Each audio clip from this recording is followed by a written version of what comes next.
이번 영상에서는 서울 3대 핵심 업무지구인 여의도를 분석을 하고 투자 매물을 찍어줄게. 우선 여의도 같은 경우에도 목동과 마찬가지로 토지거래 허가구역으로 묶여 있는데, 오세훈 시장의 개발 방식의 특징은 뭐냐면은 개발을 진행시키고는 싶어 하는데 주택가격 폭등에 대해서 되게 민감하게 반응을 한단 말이야. 주택가격에 대해서 생각보다 더 조심스러워해. 그래서 늘 개발을 진행하기에 앞서서 먼저 드라이브를 먼저 걸거든. 이런 토지거래 허가구역 같은 방식으로 규제를 먼저 걸어놓고 개발 방식을 푼단 말이야. 이건 뭘 의미하는 거냐면은, 반대로 해석을 하면 토지거래 허가구역으로 지정이 됐다는 거는 100% 개발을 진행하겠다는 의지로 판단하면 될 거야. 여의도의 주거지역은 여의도역 쪽에 광장아파트, 미성아파트부터 한강변 쪽으로 63빌딩 옆쪽으로 시범아파트하고 삼부아파트까지 아파트 단지들은 이쪽에 밀집되어 있어. 그리고 서부권 모든 교통이 여의도로 집중된 걸 알 수 있을 거야. 지금 현재 5호선과 9호선 그리고 신안산선 종착이 여의도역으로 진행이 될 거고, 신림선 같은 경우에는 색강역으로 종착지가 진행이 될 거야. GTX B라인이 여의도역으로 진행이 될 거야. 여의도역 인근이 중심 업무지구인데 이쪽에 대해서 설명을 좀 해줄게. 서울시 같은 경우에 용도지역 개편이 이루어지고 있거든. 우선 상업지역 같은 경우에 근린상업지역, 일반상업지역, 중심상업지역으로 구분이 되어 있는데, 이 상업지역을 제1종, 2종, 3종 일반상업지역하고 제1종, 2종 중심상업지역으로 개편을 하고 있어. 지금 현재 중심상업지역은 명동만 지정이 되어 있던 상태인데, 이 중심상업지역으로 여의도역 일대가 추가가 된 거야. 그렇게 되면 지금 현재 여의도역 일대는 일반상업지역으로서 용적률이 800%인데 제2종 중심상업지역으로 변경이 되면 용적률이 2배가 되는 거야. 1500%가 되거든. 그렇게 되면 맨하튼처럼 초고층 복합개발이 가능하게 돼. 그럼 홍콩이나 싱가포르를 상상해보면 될 거야. 주거지역으로서 여의도의 특징은 빌라가 없고 전체가 다 아파트로 이루어져 있어. 그리고 지구단위 계획으로 묶여있기 때문에 여의도 같은 경우에는 실질적으로 전체가 다 투자처야. 그래서 개별적인 단지를 찍어주는 것 자체가 의미가 없어. 주거지역을 단지별로 좀 설명을 해줄 건데, 사이버 임장의 형태로 여의도역 쪽에서 광장아파트, 미성아파트부터 출발해서 진주아파트, 은하 3위, 그 다음에 시범아파트 쪽에서 돌아가지고 화랑, 장미, 그 다음에 대교, 한양, 그리고 옆쪽에 수정, 그리고 삼부, 그리고 목화, 그 다음에 공작, 서울아파트까지. 내가 방금 말한 이 코스대로 임장을 가보면 딱 3시간 정도 걸릴 거야. 이렇게 되면 이 아파트 전체적으로 단지는 다 파악할 수 있어.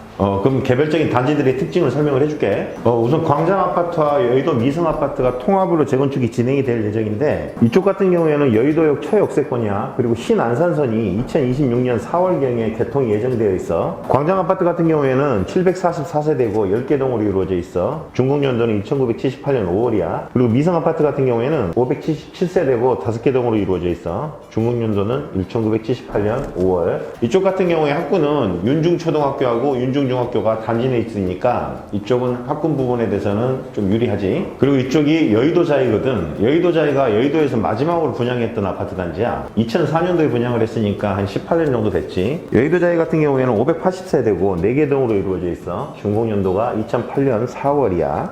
KBS 별관 건너편 쪽에 자매공원이라고 있거든. 이쪽 자매공원을 지나가지고 이쪽으로 오면 진주아파트가 있어. 진주아파트 같은 경우에는 376세대 4개 동으로 이루어져 있는데, 자매공원과 색강공원이 인접해 있어가지고 녹지가 어느 정도 확보가 됐지. 그리고 이쪽은 주거지역하고 상업지역이 반반씩 나누어져 있는 아파트야. 이쪽 B동, C동은 주거지역이고 A동, D동은 상업지역이야. 이쪽 같은 경우에 B동은 33평, C동은 17평이고 A동 같은 경우에는 23평형, D동은 26평형이야. 지금 현재 정비구역 지정 신청을 해놓은 상태야. 여의도동 주민센터를 지나가지고 여의도 성모병원 옆쪽으로 보면 은하아파트하고 삼익아파트가 있어. 삼익하고 은하 같은 경우에는 준공연도하고 실평수가 똑같아. 그래서 내부 구조도 거의 비슷하고, 그래서 쌍둥이 아파트라고 불려. 이쪽은.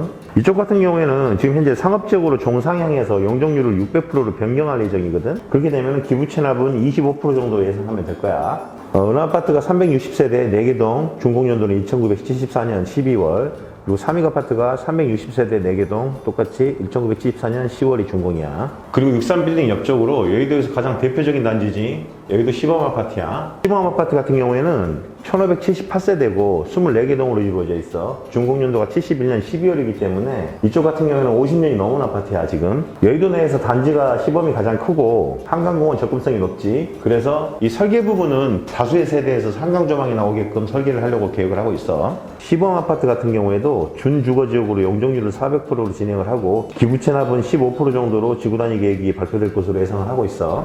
그리고 화랑, 장미, 대교 아파트가 있는데 이쪽이 가장 학군이 좋지. 서울 여의도초등학교, 여의도중학교, 여의도고등학교가 이쪽에 위치하고 있고 여의도 여자고등학교도 이쪽에 있어. 화랑 아파트 같은 경우에는 총 10층으로 160세대로 소규모 단지야. 장미 아파트 같은 경우에는 정밀 안전진단을 통과한 아파트거든. 그리고 이 대교 아파트 같은 경우에는 일반 주거지역인데 초중고 학군이 매우 가깝고 대지 지분이 높아. 대교 아파트가. 그래서 화랑, 장미, 대교가 통합 재건축을 계획을 하고 있어.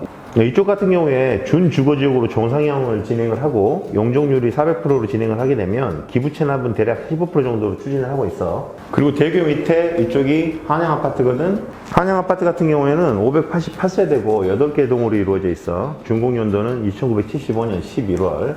그리고 이쪽 같은 경우에 중대형 평수로 구성이 되어 있기 때문에 선호도가 높아. 그리고 신탁 방식 추진으로 진행이 되고 있고 지구 단위 계획이 발표가 되게 되면 재건축 속도가 좀 빨라질 거야. 그리고 구 MBC 사옥 뒤쪽으로 수정 아파트야. 수정 아파트 같은 경우에는 329세대고 3개 동으로 이루어져 있어. 준공연도는 1976년 07월인데 이쪽은 상업지역이야. 그렇기 때문에 땅값이 다르겠지. 그리고 신탁 방식으로 재건축 추진 중에 있고 용적률은 600%로 적용을 하게 될 것 같아. 그러면 주상복합하고 오피스텔로 재건축을 할 예정이야. 그리고 이쪽이 삼부 아파트거든. 삼부 아파트는 주거지역하고 상업지역이 혼재되어 있는 상태거든. 2동하고 3동, 5동이 상업지역이야. 그리고 세대수는 866세대고 10개 동으로 이루어져 있어. 준공연도는 1975년 12월이고 현재 이 3부 아파트 같은 경우에 여의도 모카 아파트하고 통합으로 진행을 하려고 하고 있는데 지금 계획상으로는 상업지역으로 용적률 600%를 적용을 하고 기부채납 25% 정도로 지구단위 계획을 예상을 하고 있는데 현실적인 판단은 뭐냐면은 이 모카 쪽에서 통합개발을 하게 되면 한강조망이 확보가 안 되기 때문에 모카 아파트의 경우에 통합개발을 원하지 않을 거야. 그래서 그 부분은 좀 애매한 상태야. 내가 판단했을 때는. 그리고 이 모카 아파트는 한강조망이 확보가 된 단지지. 312세대고 2개 동으로 이루어져 있어. 준공연도는 1977년 10월이야. 모카 아파트는 안전진단 등급을 안전진단이 2등급을 받았기 때문에 재건축이 확정이 된 아파트야. 그리고 여의도 현대백화점 바로 옆쪽이지. 여기가 공작 아파트거든. 여기도 상업지역이야. 공작 아파트 같은 경우에는 373세대고 4개 동으로 이루어져 있어. 준공연도는 1976년 8월. 이쪽은 상업지역이기 때문에 49층 높이로 주상복합으로 재건축이 진행이 될 것 같아. 그리고 여의도의 대장주지. 여기가 서울 아파트야. 서울 아파트는 192세대 2개 동으로 이루어져 있는데 준공연도는 1976년 9월이고 이쪽 같은 경우에는 대형 평수로만 구성이 되어 있고 여의도의 대장 아파트로 불려. 그리고 지금 현재 매물이 나온 게 제로야. 그럼 이걸 보면 어떤 걸 알 수 있냐면 서울 아파트 같은 경우에는 단지 수는 적지만 압구정 현대 같은 느낌을 주는 아파트야. 여의도에서. 그래서 서울 아파트를 보면서 느낀 거는 뭐냐면은 아이러니하게도 최상급지라고 하는 거는 투자 목적으로 접근하지 않는 지역을 말해. 그리고 현대백화점 바로 앞쪽에 보면 예전 MBC 사옥자리인데 이제 브라이튼 여의도가 이쪽에 증축을 하고 있거든. 지금 분양가 상한제 때문에 후분양으로 주상복합이 분양을 하게 될 것 같은데 이쪽을 주목해야 되는 이유는 뭐냐면은 이 전체적인 단지의 아파트 가격의 바로미터가 될 거야 여기가. 그래서 이쪽 분양가를 주목을 해서 가격 변동을 보면 여의도의 가격 추이를 유추할 수 있을 거야. 그리고 여의도의 상징적인 건물이 됐지. 이쪽이 파크원 빌딩, 현대백화점, 페어몬트 호텔이거든. 이 파크원 빌딩 같은 경우에는 세계적인 건축가 리처드 로저스가 설계를 했어. 부지는 10만 4천 평이고 지상 318m거든. 69층이야 최고층은. 우리나라에서 세 번째로 높은 빌딩이야 이쪽이. 페어몬트 호텔 같은 경우에는 40년 장기 임대로 운영을 하고 있어.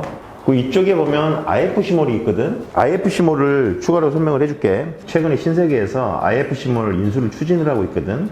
그래서 이 해당 거점을 MZ세대 핫플레이스로 조성을 하고자 하는 신세계의 의지가 좀 보이는 상태야. 이건희 회장이 강조한 업의 본질에서 보면 백화점을 부동산업으로 규정을 했단 말이야. 그래서 판단하건대 신세계는 유통기업 아니야. 부동산 기업이지. 입지 분석이라든지 이런 부분이 탁월하기 때문에 신세계에서 입점 부분을 진행하는 거점에는 투자를 하게 되면 손실 볼 확률이 거의 없어. 그래서 해당 지역을 주목을 할 필요가 있어. 그리고 추가적인 투자처를 하나 알려줄게. 국회의사당 앞쪽이 서여의도라고 부르거든. 이쪽 같은 경우에는 국회의사당 쪽에 위치하고 있기 때문에 이 건물 형태를 보면 알 거야. 고도지 안에 묶여 있어. 그런데 최근에 국회가 세종으로 이전할 계획을 갖고 있기 때문에 그 부분이 진행이 되게 되면 이쪽 부분을 4차 산업단지로 거점 개발로 조성을 할 계획을 갖고 있거든. 그러면 이쪽이 개발이 진행이 되고 나면 이쪽에 고도제한이 풀리게 될 거야. 그러면 이쪽은 아주 투자처로서 적합해. 그래서 이 중에 단지를 찍어줄게.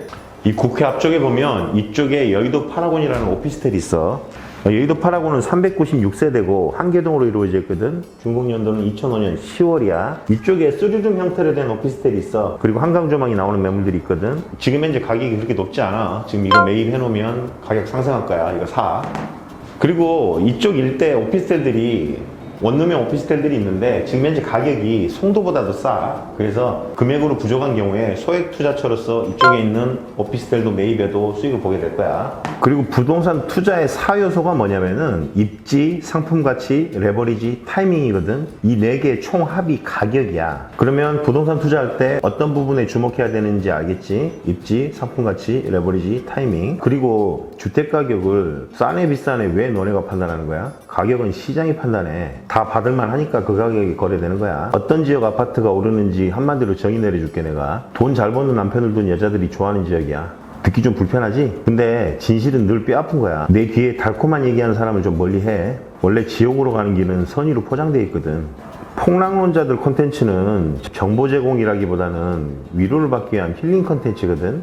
정 위로를 받고 싶으면 엄마를 만나. 조건 없이 진심으로 위로해 줄 사람은 엄마밖에 없어. 그리고 최근에 서울숲 3표로 에미콘 부지가 철거가 확정이 됐지. 6월 말까지. 그래서 다음 영상에서는 서울숲하고 성수 전략정비 구역을 분석을 하고 해당 매물 찍어줄게.